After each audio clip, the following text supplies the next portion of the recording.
Classification based problem को cater कर रहा है। तो ये तो हम अभी कंटिन्यू करेंगे उसको, क्योंकि वो हमारा टॉपिक लास्ट टॉपिक होगा। उसके बाद फिर हमारे ऑलमोस्ट जो मेन गोल है वो हम अचीव कर चुके होंगे। तो इसलिए उसको भी मैंने थोड़ा रोका है। उसमें कोई 6-7 मेथड हैं। उससे पहले हम यहाँ पर इस चीज़ को देखने जा रहे हैं कि जो विजुअलाइजेशन की टेक्निक्स है वो क्या है। तो ये ऑलमोस्ट साथ साथ चलती रहेंगी। आपको दोनों तरफ जो है मूवमेंट करनी है। मैंने पहले भी कहा था कि जो इंटरेस्टेड होंगे ज़ाहिर है वो मेहनत कर रहे होंगे, और जिनको इंटरेस्ट नहीं होगा ज़ाहिर है वो तो कोर्स निकालने के लिए इसको पढ़ रहे होंगे। और ऐसा ही होता है, जैसा ही सारे स्टूडेंट्स का इंटरेस्ट एक ही तरफ टूवर्ड्स नहीं होता, और ये ज़रूरी भी नहीं है कि हर आदमी जो है वो डेटा साइंटिस्ट की तरफ इंटरेस्ट ले। बहुत सारे और फील्ड्स हैं इसकी, एसक्यू है, मोबाइल ऐप डेवलपमेंट है, ठीक है ना, वेब डेवलपमेंट है। ये सारी फील्ड्स कंप्यूटर साइंस की सब में बड़ा रूम है, आप किसी में भी काम कर सकते हैं। तो इट्स नॉट एसेंशियल, लेकिन पढ़ रहे हैं तो ये एक अच्छी बात है। और जो इसको अपना कैरियर बनाना चाहते हैं वो थोड़ी ज़्यादा मेहनत से पढ़ रहे हैं। जो कैरियर नहीं बनाना चाहते तो उनकी मेहनत थोड़ी सी कम होगी। तो ये तो आम सी बात है। अच्छा, डेटा विजुअलाइजेशन का मतलब ये है कि whenever you basically analyse your data, यानी आप डेटा को एनालाइज करना चाहते हैं, तो इट्स क्वाइट डिफिकल्ट कि you see open the file and analysing inside the file. तो ये बड़ा डिफिकल्ट काम होता है। फाइल को ओपन करें और फाइल के अंदर जाके देखें कि बेसिकली डेटा के अंदर क्या चीज़ें एग्जिस्ट करती हैं। तो उसको विजुलाइज किया जाता है। दोनों तरीके से विजुलाइज किया जाता है। विजुलाइजेशन में आप before basically cleaning the data और आफ्टर क्लीनिंग द डेटा, दोनों तरीकों से उसको विजुलाइज करते हैं। तो अब उसके मेथड कौन कौन से हैं, यानी अभी तो हम बहुत ये स्लाइड्स जो हम पढ़ रहे हैं ये कंप्लीट नहीं है। इसमें हमें थोड़ा सा टाइम और रिक्वायर्ड होगा, आज और अगले वीक का, और हो सकता है उसके अगले वीक का। तो क्योंकि अब हमारे पास टाइम जो है वो थोड़ा है, 5 वीक का टाइम बाकी है 6 वीक का। इसमें से 1 वीक में वाइवा होगा, तो 5 वीक में हमें सारा कंप्लीट करना है। तो ये देखते हैं किस तरह कंप्लीट होता है। तो आइए इसको पढ़ते हैं। तो इसमें हम बेसिकली कुछ थ्योरेटिकल पार्ट, और जो हमारे कंसर्न से थ्योरेटिकल पार्ट नहीं होगा, ये मैंने बना तो ली है स्लाइड्स, लेकिन बहुत सारी चीज़ें इसलिए बनाई हैं कि शायद कहीं और जो पाइथन की विजुअलाइजेशन के कोर्सेज पढ़ाए जाते हैं उसमें काम आ जाए। तो जो हमें यहाँ पे जो पार्ट नहीं होंगे उसको हम स्किप कर देंगे, ठीक है। आपको अवेलेबल होंगे, आप देख सकेंगे सारी चीज़ें। तो विजुअलाइजेशन मीन्स डेटा के अंदर जो बेसिकली वेरिएशंस हैं उनको विजुअलाइज करना है। और डेफिनेटली हम ये सोचते हैं कि किसी स्पेसिफिक चीज़ को या स्पेसिफिक प्रॉब्लम को देखने के लिए कौन सी विजुअलाइजेशन टेक्निक इस्तेमाल की जा सकती है। मिसाल के तौर पे आप हर जगह लाइन नहीं बना सकते, हर जगह बार चार्ट भी नहीं बना सकते। तो डिफरेंट जगहों पे डिफरेंट चीज़ें जो है वो डिज़ाइन, हर जगह पे पाई चार्ट नहीं बना सकते, हर जगह पे हीट मैप नहीं बना सकते। तो हर डिफरेंट जगहों पे डिफरेंट चीज़ें जो है वो डिज़ाइन की जाती हैं। तो उनको हम सीखेंगे, और उसके बाद फिर हमें डेटा को एनालाइज करना पहले से ज़्यादा बेहतर आसान हो जाएगा। तो देखते हैं इसमें कहता है कि computers and smartphones store data such as name and numbers in a digital format. और भी बहुत सारे ऐसे डिवाइसेस हैं जो कंप्यूटर जो डेटा को स्टोर करते हैं। Data representations refer to the form in which you can store, process and transmit data. यानी जैसे आपने अपने लोगों की जो है वो कॉन्टेक्स्ट रखे हुए हैं, तो वो सारा का सारा एक देखने या प्रेजेंट करने का तरीका है। कहता है representation are useful apparatus to find the insight hidden in the data, ठीक है। thus representation transform information into useful, यानी रिप्रेजेंटेशन जो है वो transform information into useful data, यानी हम जो यूजफुल डेटा होता है उसको देखना चाहते हैं।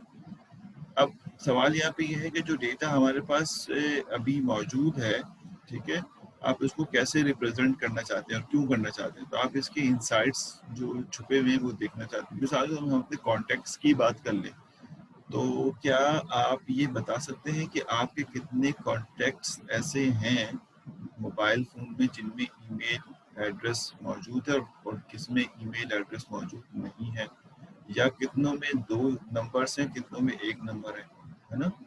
तो ये डेटा तो स्टोर है, लेकिन हो सकता है कि कुछ में मोबाइल नंबर 2 हो, कुछ में मोबाइल नंबर 1 हो, कुछ में ईमेल एड्रेस भी मैंने रखा हो, कुछ में ईमेल नहीं रखा हो, कुछ में इवन के एड्रेसेस भी मैंने नोट किए हों।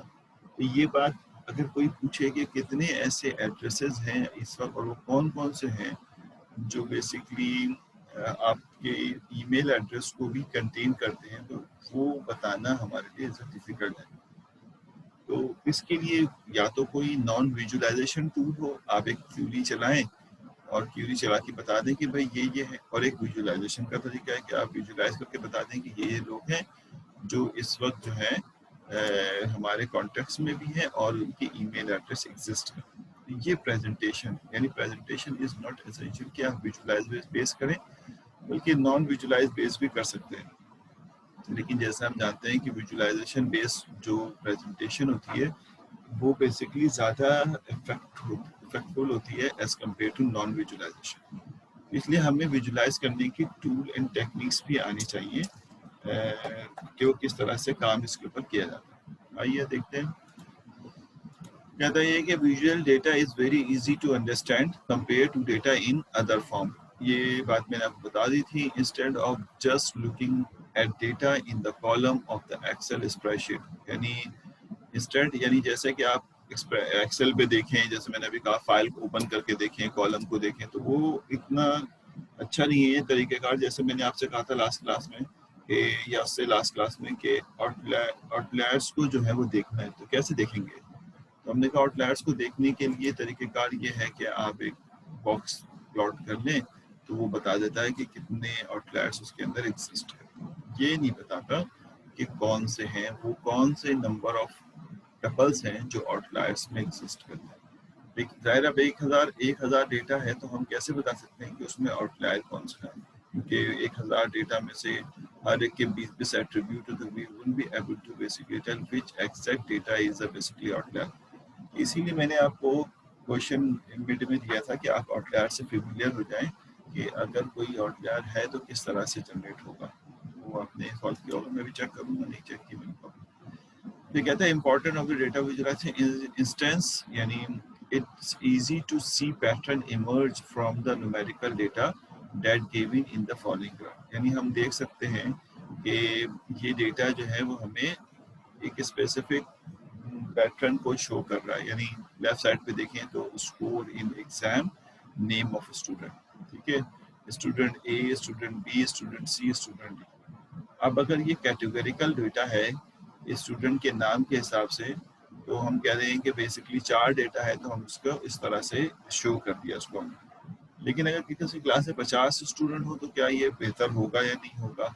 200 स्टूडेंट हो तो क्या ये बेहतर होगा या नहीं होगा? तो फिर हमें सोचना है कि हम स्टूडेंट के स्कोर को किस तरह प्रेजेंट करेंगे। चलो अगर होगा तो आप उस तरह कर लें, अगर नहीं होगा तो फिर हमें किसी और मेथड से उसको, यानी अभी तो ये 4 थे तो आपने उसको बासानी शो कर दिया कि student C gain the highest marks, ठीक है, इन एग्जाम।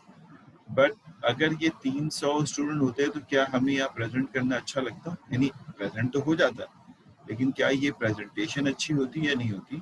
तो फिर आप क्या करेंगे अगर ये 300 डेटा, तो कहेंगे यार बेहतर ये है कि हम फिर उनको पाई चार्ट पे ले जाते हैं, क्योंकि अगर 300 डेटा होगा तो ये तो बहुत मतलब इसकी जो साइज है रेक्टेंगल का बहुत बढ़ जाएगी। तो फिर हम पाई चार्ट पे उसको ले जाते हैं। पाई चार्ट पे हम ले जाएंगे तो पाई चार्ट बेसिकली उसको पाई डायग्राम के अंदर शो कर देगा कि एक स्टूडेंट ने कितने नंबर गेन किए।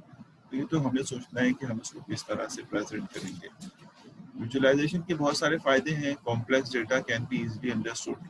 कॉम्प्लेक्स डेटा जो है वो आसानी से अंडरस्टूड हो जाता है, और इस तरह के दूसरे और बहुत सारे, ये 4 तो खाली मैंने यहाँ पे लिखे हैं वो उसमें से निकाल के, लेकिन इसके अलावा बहुत सारे ऐसे जो इसके फायदे जो हम देखते हैं, इसमें से सबसे इम्पोर्टेंट यही है, complex data can be easily understood, और इनसाइट्स को देखना जो है हमारे लिए आसान हो जाता है, ठीक है। और बाकी आप पढ़ लीजिएगा इसको, इसमें इतनी कोई खास बात नहीं, कुछ स्लाइड्स बहुत ज़्यादा है तो मैं उसको थोड़ा सा क्विकली भी पढ़ूंगा, और कोई ज़्यादा काम की चीज़ नहीं होगी तो उसको आगे भी स्किप भी कर दूंगा। ये भी मैंने मिड से पहले ही डिज़ाइन की थी, नई स्लाइड इसमें ऐड ऑन करूँगा। कहते हैं to draw conclusion from visualise data, ठीक है, टू ड्रॉ कंक्लूजन। अच्छा, डेटा रैंगलिंग को हमने पहले भी पढ़ा है।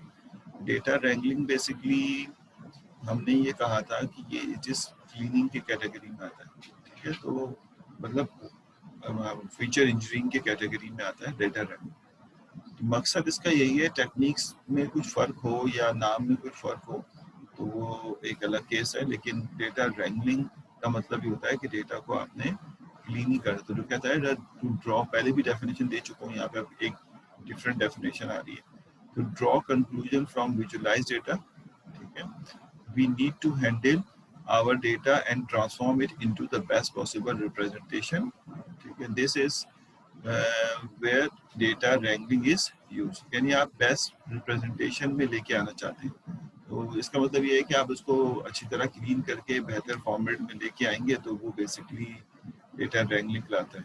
इट इज डिसिप्लिन,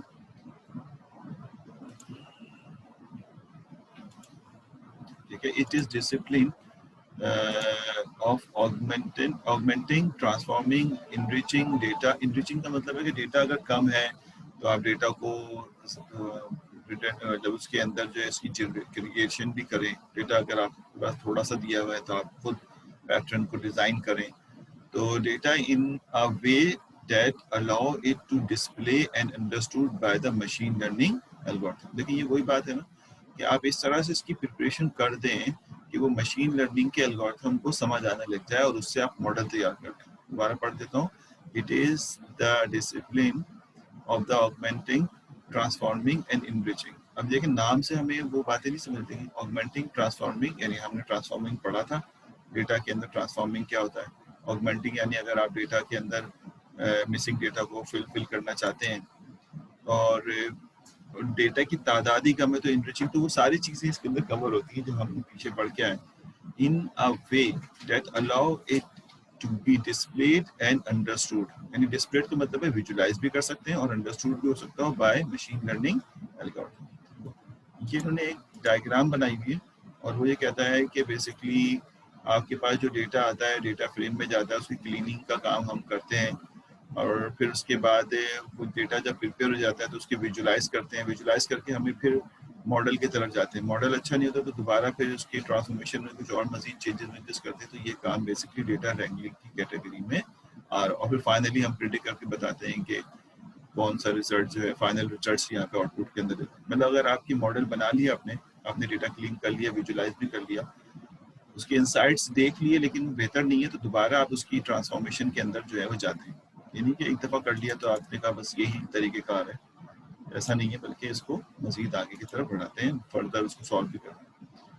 अच्छा, डेटा को दो हिस्सों में डिवाइड किया गया है, टाइप ऑफ द डेटा। इसको मैं पूरी स्लाइड को रीड करने के बजाय जो मेन बातें वो कर लेते हैं।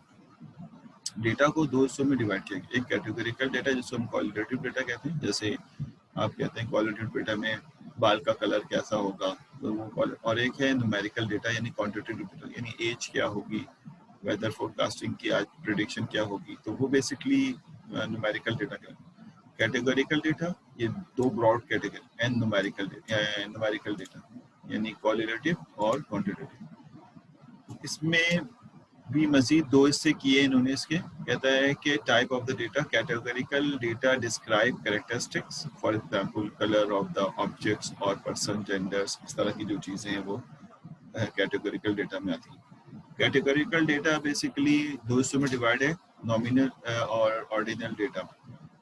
नॉमिनल और ऑर्डिनल में फ़र्क ये है कि ऑर्डिनल जो है बेसिकली, ऑर्डिनल जो है वो किसी ऑर्डर के साथ आगे की तरफ बढ़ता है, ठीक है, यानी जैसे आप कहते हैं कि कोई चीज़ कलर के हिसाब से कि वो लाइट में है, फिर थोड़ा सा और डार्क हुआ, फिर थोड़ा और डार्क हुआ, फिर थोड़ा और, तो वो ऑर्डर में सीक्वेंस के हिसाब से आगे बढ़ रहा होता है।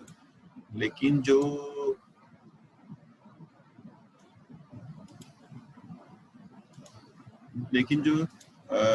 हमारे पास नॉमिनल डेटा है वो बेसिकली किसी ऑर्डर में नहीं होता, वो स्पेसिफिक कैटेगरिकल तो होता है लेकिन ऑर्डर फॉर्म में नहीं होता। जैसे जेंडर है, जेंडर में मेल फीमेल, ये कोई ऑर्डर नहीं है, ठीक है। तो ये बेसिकली बता रहा है कि आपकी कैटेगरिकल डेटा मजीद फर्दर दो हिस्सों में डिवाइड होता है, नॉमिनल और ऑर्डिनल डेटा। ऑर्डिनल डेटा में ऑर्डरिंग होती है, इसमें ऑर्डरिंग नहीं होती। तो इसी तरह से इन्होंने यहाँ पे कहा है कि numerical data can be divided into discrete and continuous. इसी तरह न्यूमेरिकल डेटा भी दो हिस्सों में डिवाइड है, एक डिस्क्रीट है, एक कंटिन्यूस है। ठीक। Another aspect considered is whether the data has a temporal data domain. In other words, is it bound to the time or does change the over time? मजीद ये दो तो ब्रॉड कैटेगरी, इसके अलावा दो कैटेगरीज और हैं, हमें ये पता होना चाहिए, क्योंकि जब हम किसी भी डेटा को एनालाइज करने जाएंगे तो ये देखना चाहिए कि डेटा टाइम सीरीज बेस्ड तो नहीं है, फिर उसके अंदर कोई कॉलम जो है वो बेसिकली टेम्पोरल तो नहीं है। तो कहते हैं दो और भी हमारे पास एस्पेक्ट हैं, एक स्पेशल है और एक टेम्पोरल है। टेम्पोरल और स्पेशल में फ़र्क क्या है? देखिए ये टेम्पोरल की डेफिनेशन है, शायद स्पेशल भी आ जाएगा आगे। ये आपके पास टेम्पोरल है। ठीक है, लाइन लिखी कहाँ चला गया? ये एक स्लाइड लिखता था, ये दूसरी स्लाइड ये।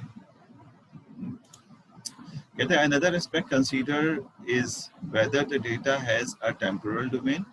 In other words, is it bound to time or does it change over time? यानी अगर कोई डेटा ऐसा है जो कि टाइम के बेसिस पे चेंज हो रहा है तो उसको हम टेम्पोरल डेटा कहते हैं, वो टाइम सीरीज कैटेगरी के अंदर चले जाता है। ठीक है, टाइम के अगेंस्ट में चेंज होने का मतलब कौन सा डेटा हो सकता है? एक कोई जैसे वेदर का डेटा है आपके पास, टाइम के हिसाब से चेंज हो रहा है वो। ठीक, तो इस तरह के जो डेटा होते हैं उसको हम टेम्पोरल डेटा जो कहते हैं। और इस तरह से एक और डेटा जिसको स्पेशल डेटा कहते हैं। स्पेशल डेटा का मतलब होता है कि आप जो है जो बेसिकली जगह के हिसाब से अपने आप को चेंज कर रहा हूँ, यानी प्लेस के हिसाब से अपने आप को जो है वो चेंज कर रहा हूँ, उसको हम स्पेशल डेटा कहते हैं। कहते हैं if the data is bound to a location it might be interesting to show the special relationship, so you should keep that in the mind as well। यानी स्पेशल डेटा है तो आपने इसको कैसे सॉल्व करेंगे, तो ये तो एक तो ये इशू है ही है, लेकिन जैसे टेम्पोरल डेटा होता है तो हम उसको टाइम सीरीज के डिफरेंट स्टैटिस्टिकल मॉडल यूज करते हैं। ठीक है, इसी तरह स्पेशल डेटा है तो हम इसको स्पेशल कैटेगरी के अंदर जो सिंप्लीफाई, ये इन्होंने इसकी चार्ट जो है वो दिया हुआ है, और ये चार्ट जो है ये पूरा है टाइप ऑफ द डेटा। कभी आपको कोई डेटा साइंस के अंदर ही देखना हो कि चार्ट क्या है इसका, तो ये बेसिकली इसकी कंप्लीट चार्ट इसका यहाँ दिया हुआ है। कैटेगरी है, कैटेगरिकल है, न्यूमेरिकल है, टेम्पोरल है, स्पेशल है। ठीक है, इनकी सब कैटेगरी है, दो नॉमिनल है और ऑर्डिनल है, और कंटिन्यूस और डिस्क्रीट है। फिर एग्जांपल्स भी इन्होंने दे दिए। ठीक, तो ये बेसिकली डेटा की कुछ टाइप्स हैं। Summary: in real-world application, we often encounter numerous data. Therefore, some summary statistics are used to summarize important aspect of it. यानी statistics की important बता रहा है कि हमें basically real life application के अंदर बड़ी different type का data मिलता है, और हम उसमें statistics को इस्तेमाल करते हैं, mean, median, mode, और इस तरह की different चीज़ें जो हैं वो इस्तेमाल कर रहे होते हैं।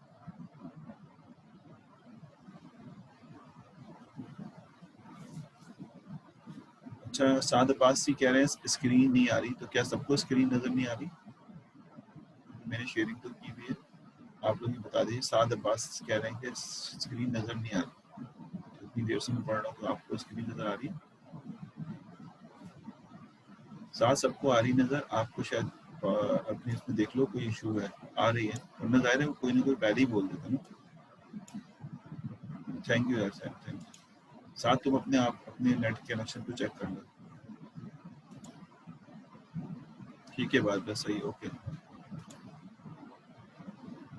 अच्छा जी, they are necessary to communicate large amount of the information. ये भी सिर्फ जर्नल में प्रिपरेशन कर रहा हूँ बेसिकली, अभी कोई इतनी खास बात भी हमने नहीं पढ़ी।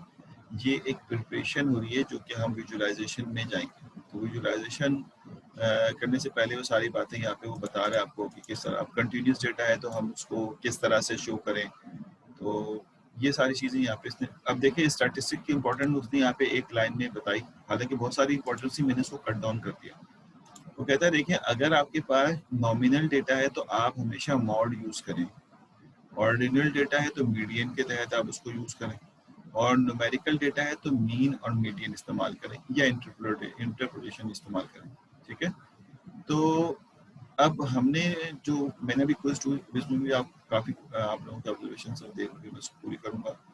तो आप लोगों ने जो एज के फैक्टर को जो फिल किया था उसमें बहुत सारे लोगों ने तो मीन और मॉड भी निकाला है, जबकि वो कह रहा है कि आप नॉर्मली जब आप स्टैटिस्टिक्स के हवाले से देखें तो न्यूमेरिकल डेटा में मीन और मीडियन इस्तेमाल हो। ऑर्डिनल डेटा अगर आपको नज़र आ रहा है तो मीडियन इस्तेमाल करें, नॉमिनल डेटा नज़र आ रहा है तो मॉड इस्तेमाल करें। यानी जैसे अगर आप फिलिंग कर रहे हैं, आपके जेंडर के कॉलम में कोई मिसिंग डेटा है तो वहाँ पर आप जेंडर में अब मीडियन यूज़ नहीं करेंगे, ठीक है। तो वो बेसिकली आप वहाँ पे यूज़ करेंगे मॉड, ठीक।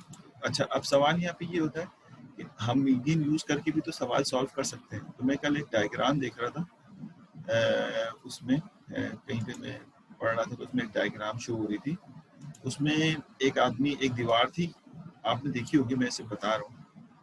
एक दीवार थी और उसमें एक आदमी को इस दीवार के उस पार देखना था, तो उसके पास कोई 6-7 लेडर्स थी। तो लेडर्स को उसने ऐसी बिखरी हुई रखी हुई थी और इस तरह से करके, और कुछ 6-7 लेडर्स इस तरह से रखी हुई थी, ये इस तरह। तो वो इन लेडर्स पे यहाँ पे खड़ा होके जो है वो इस तरफ बाहर की तरफ अपोजिट साइड पे देख रहा था। तो कह रहा था देखो ये वो मसला है जो हमें समझ नहीं आता कि डेटा इसके पास है लेकिन इसने इसको सही तरीके से मैनेज नहीं किया। ये काम तो वो एक लीडर से भी कर सकता था ना, कि अगर वो सही से उसको खड़ा कर देता यहाँ पे एक को, तो यहाँ पे आसानी खड़ा होकर जो है वो बाहर देख सकता था। लेकिन सारे लीडर्स को एक दूसरे के ऊपर ओवरलैप करके उसने यहाँ पे इसको देखना शुरू किया। तो ये एक ऐसी एग्जांपल है कि आप नॉमिनल डेटा को मीडियन लेके सॉल्व कर सकते हैं, कोई मसला तो नहीं होगा, लेकिन हो सकता है कि इसकी क्लीनिंग के लिए जो तरीक़ेकार इख्तियार किया गया है वो रिजल्ट ना दे जो हम चाहते हैं, ठीक है ना। हाँ सैयद, आवाज़ नहीं आ रही? वलीद कह रहे हैं आवाज़ नहीं आ रही।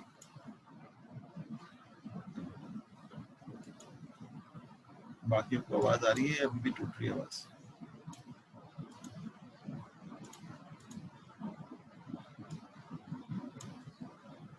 यस सर, आवाज़ आ रही है। सही आ रही है या आ रही है आवाज़? वलीद, बहुत ख़राब हो गई है या सही आ रही है, ये बता दीजिए।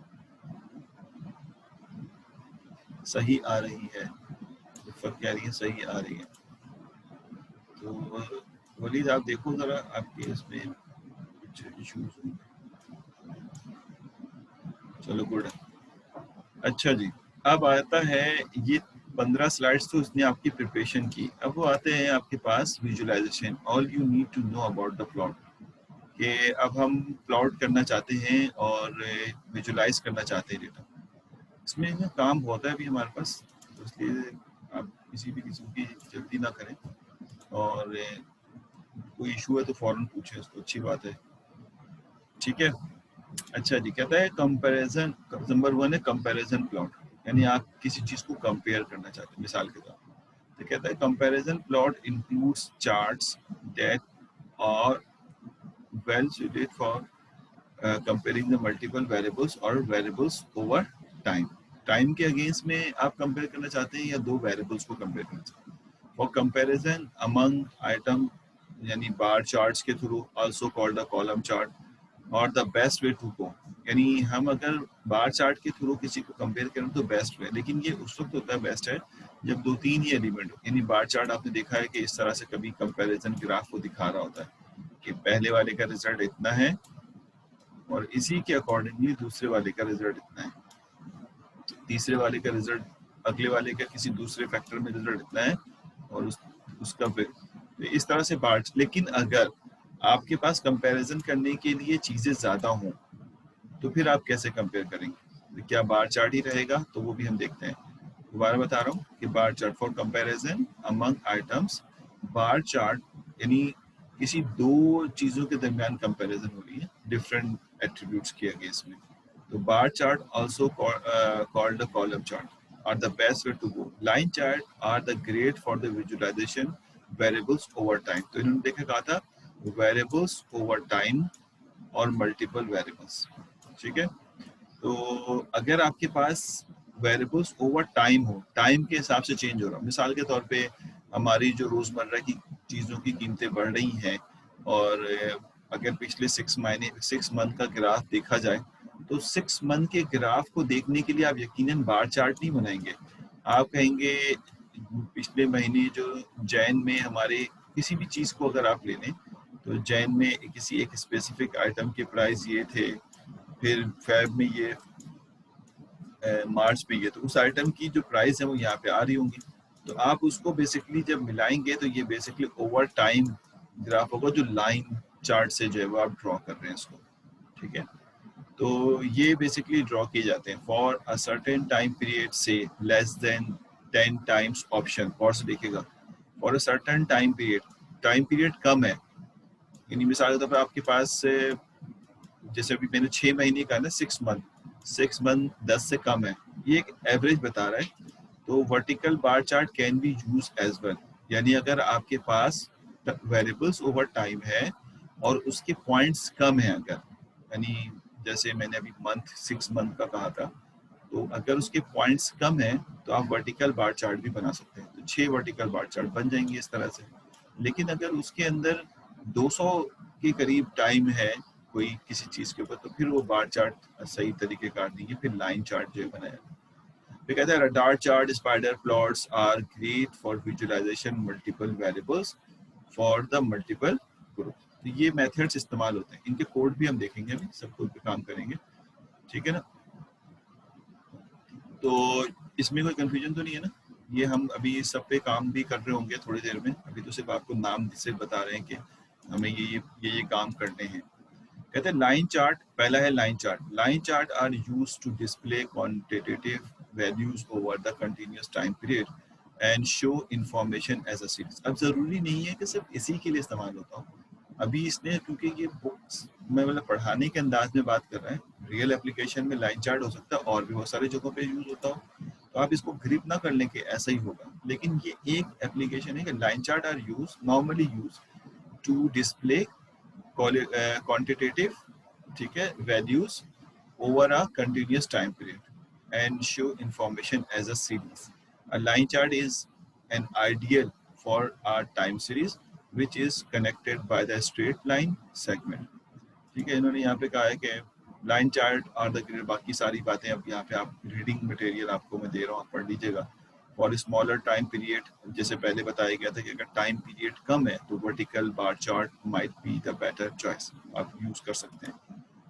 मैं बहुत सारे रीडिंग मटेरियल भी स्किप कर रहा हूँ, आप उसको पढ़ भी लीजिएगा बाद में।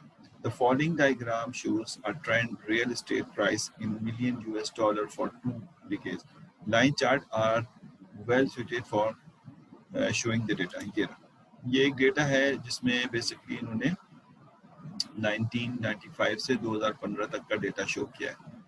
तो इससे फ़ायदा ये होता है कि एक ये भी अंदाज़ा हो जाता है कि 95 के बाद 2000 का रिजल्ट है, तो ये 5 ईयर्स के गैप से आपको डेटा दिया गया है, ठीक है। तो एक अंदाज़न कह लेते हैं कि अगर 96 में रिजल्ट क्या होगा, 97 में रिजल्ट क्या होगा, तो ये एक आइडिया से जो है वो इससे निकाला भी जा सकता है।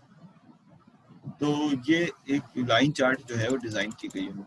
अब यकीनन हमें अगर ये लाइन चार्ट डिज़ाइन करनी है तो हमें इसके बारे में पता होना चाहिए, बहुत सारे लोगों को आता भी होगा कि हम किस तरह डिज़ाइन करते हैं पाइथन में। लाइन चार्ट की एक और एग्जांपल उन्होंने दी है यहाँ पे कि the following diagram is a multiple variables line chart, multiple variables line chart ऐसा आएगा यहाँ पे, that compares the stock closing price of the Google, Facebook, Apple, Amazon and Microsoft. A line chart is a great for the comparing। अब देखें compare करने की बात हो रही थी ना, तो लाइन चार्ट कंपेयर भी कर रहा है। अभी तो यहाँ कंपेयरिंग कुछ नहीं की इसने सिर्फ शो किया, लेकिन यहाँ पर वो कह रहा है for comparing values and visualising the trend of the stock. अब क्योंकि ये जो स्टॉक की क्लोजिंग है ये टाइम बेस है कि इस साल इस पे हुई थी, इस साल इस पे हुई थी, इस साल इस पे हुई थी, या इस डेट को इस पे हुई थी, तो ये एक टाइम, तो हमने कहा लाइन चार्ट बनाएंगे। लेकिन क्योंकि मल्टीपल कंपनीज का है तो हम इस पे कंपैरिजन मेथड जो है वो इस्तेमाल कर रहे हैं। कंपैरिजन यानी एक ही चार्ट पे सारा बनाएंगे। तो as we see the Amazon shows the highest growth. अब उस कंपैरिजन में हमने देख लिया कि अमेजोन जो है वो हाईएस्ट ग्रोथ है। ये थोड़ा सा ब्लर आ रहा है, ये बेसिकली देखें आपको नजर आ रहा होगा रिजल्ट ना। अब ये सबसे पहले ये लेजेंड इन्होंने यहाँ बनाए हुए हैं, यहाँ पे क्लोजिंग प्राइस इन डॉलर दिया हुआ है, और ये बेसिकली देखें कितने सारे यहाँ पे टाइम स्लाइसिंग दी हुई है इन्होंने, और हर एक के कलर के हिसाब से, ये जब आप खुद अभी थोड़ी देर में बना रहे होंगे ये मैं डेटा डाउनलोड किया हुआ है इसका मैंने, ये डिज़ाइन भी करूँगा मैं। तो जब आप खुद बना रहे होंगे तो इसमें क्लियर हो जाएगा आपको इसकी डायग्राम में। थोड़ा सा अभी ब्लर की वजह से नज़र शायद ना आ रहा हो। तो इसमें अमेज़न जो है बेसिकली उसकी ग्रोथ एट द एंड जाके सबसे ज़्यादा हो गई है। ये देख रहे हैं क्लोजिंग में, और ये एंड वाला ये है, तो इसलिए उसने कहा है कि अमेज़न की ग्रोथ सबसे अच्छी है। तो अमेज़न का कलर ये रेड आ रहा है यहाँ पे। इसी तरह बाकी 3 नीचे की तरफ हैं, और ब्लू जो है वो गालिबन गूगल का है, जिसका भी है, तो वो इसके साथ साथ अमेज़न के साथ साथ आगे की तरफ पुश कर। तो ये कंपैरिजन के लिए आप देख रहे हैं एक ही ग्राफ के ऊपर हमने सारे ग्राफ डिज़ाइन किए। तो line chart also use for the comparison as well. अब जब ये बातें हमने पढ़ ली तो अब हम देखेंगे कि मैटलैब पे इनकी कौन से मेथड्स या पैकेज या मॉड्यूल्स हैं जो बेसिकली इस्तेमाल होते हैं इनको ड्रॉ करने के। तो कहते हैं इंट्रोडक्शन टू मैटप्लॉटलिब, यानी मैटप्लॉटलिब एक ऐसा पैकेज है जो पाइथन हमें देता है, जिसके थ्रू हम बेसिकली कुछ डेटा को, यानी डेटा की एक जो डेटा है उसमें उसको विजुलाइज कर सकते हैं। इसके अलावा और भी बहुत सारे मेथड्स पैकेजेस एग्जिस्ट करते हैं, लेकिन अभी हमने स्टार्ट किससे लिया है, मैटप्लॉटलिब से। ठीक है, यहाँ तो समझ में आ गया। तो जिनको अब तक डेटा ड्रॉ करने नहीं आया है ग्राफ, वो इंशाल्लाह इससे सीख चुके हैं, और जिनको आता है वो ज़ाहिर उनके रिवीजन हो रहा होगा। Matplot is the probably the most popular plotting library for the Python. It is used for the data science and machine learning visualization all around the world. John Hunter began developing Matplotlib in 2003 में, यानी बनना शुरू हुआ था 2003 में began। अब काफ़ी mature हो चुका है, अभी भी इस पर रिसर्च हो रही है, नए नए टेक्निक्स जो हैं वो आ रही हैं, नए जो पैकेजेस आते हैं जो उसके वर्जन इन्हेंस होते हैं, तो उसके अंदर कुछ नए मेथड जो है वो एग्जिस्ट कर देते हैं, और पुराने वालों को वो कहते हैं ऑब्सोलीट हो गए। कहता है plot in the Matplot have a hierarchical structure that nest Python object to the create a tree like the structure, यानी बैकग्राउंड की सारी बात बता रहा है कि इसका बैकग्राउंड में वर्किंग हमें तो नजर ही नहीं आता। हम तो कहते हैं कि हमारे पास कंटेनर है, उसमें इसमें इमेज नजर आ रही है, लेकिन बैकग्राउंड में इसका बेसिकली हायरार्किकल स्ट्रक्चर है, जो कि एक ज़ाहिर डेटा स्ट्रक्चर तो उसके अंदर होगा, और वो ट्री लाइक स्ट्रक्चर। अब हम उस पूरे पे इसलिए नहीं जा रहे कि हमारा भी इंटरेस्ट ही नहीं है इसके ऊपर, क्योंकि हम विजुअलाइजेशन करना सीख रहे हैं, विजुअलाइजेशन कैसे होती है वो नहीं सीख रहे, इसके पीछे इसकी क्या हिस्ट्री है वो भी हमारा काम नहीं है, क्योंकि ये तो कोर प्रोग्रामिंग आ जाएगी कि किस तरह विजुअलाइज होता है। हम तो सिर्फ फंक्शन यूज करके विजुअलाइजेशन करना चाहते हैं। ठीक है, each plot encapsulated in the figure object, her basically plot जो होता है वो एक फिगर ऑब्जेक्ट के अंदर, चाहे वो ऑब्जेक्ट आप खुद क्रिएट करें या ऑब्जेक्ट ऑटोमेटिकली क्रिएट होता है। Figure object top level container है जो हमें नजर नहीं आता, उस पर तस्वीर आके, जैसे आपको याद होगा सी शार्प में भी इसका एक फ्रेम शायद कहलाता था, जिसमें आपकी तस्वीर लगा देती जाती है of the visualiser. It can have multiple axes, ठीक है, which are basically individual plot inside this top level container। तो ये तो इन्होंने एक जनरल बात की है मैट प्लॉट की, अगर आप पढ़ना चाहें तो मजीद इसको पढ़ सकते हैं बुक से। तो going a level deeper we again find the Python object that control axes, tick mark, legend, title, text boxes, the grid and many other objects। यानी आप इस प्लॉट के थ्रू हर चीज़ को खुद कंट्रोल कर सकते हैं, हर चीज़ की डेफिनेशन दे दो, और ना दे तो फिर बाय डिफ़ॉल्ट जो है ये खुद एक्सेस कर लेता है। उन्होंने कहा है कि देखिए ये चीज़ें यहाँ पर ये कहलाती हैं। जैसे मिसाल के तौर पर टिक क्या होता है, टिक का मतलब ये होता है कि जो मार्क हुआ हुआ है कितने फासले पे होना है ये आप बता सकते हैं। This is called minor tick, ठीक है, this is called basically major tick. ये सारा यहाँ पे इन्होंने, ये मार्कर है आपके पास कि आप इसको